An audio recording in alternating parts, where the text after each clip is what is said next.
स्वयंसेवक संघाचा कार्यक्रम झाला, मी पाहत होतो. मलाही आमंत्रण होतं, पण मला दुसऱ्या कार्यक्रमाला जायचं असल्यामुळे मी तिथे गेलो नाही, तर मीही गेलो असतो. सलमान खान होते व्यासपीठावर असं मला कळलं.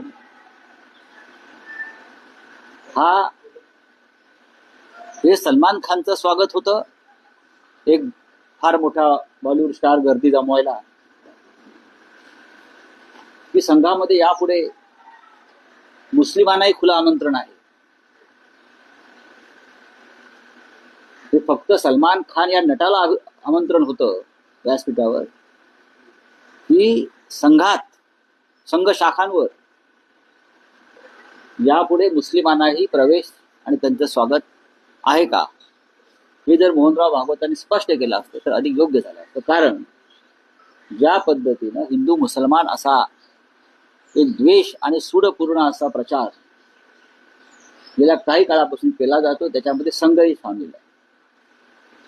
कारण मोदी, फडणवीस, अमित शहा व इतर सगळे लोक जे देशपूर्ण राजकारण करतायत हिंदू मुसलमानांचं, त्यात हे सगळे मूळचे संघाचेच लोक आहेत.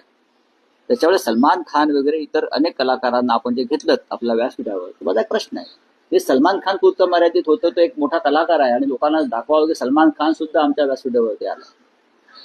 सध्या सत्ता आहे, उद्या जेव्हा सत्ता जाईल तेव्हा हे सगळे लोक परत आपल्या व्यासपीठावर येतील का? हा एक फार गमतीचा प्रश्न आहे, जो नंतर तिथे आपापसात चर्चेत माझ्या कानावरती आला. क्या करेंगे भाई, जाना पडता. पण ठीक आहे, सलमान खानला बोलवलं याबद्दल स्वागत. पण या देशामध्ये मोठ्या प्रमाणामध्ये राष्ट्रभक्त राष्ट्रवादी मुसलमान आहेत, त्यांचे स्वागत करा.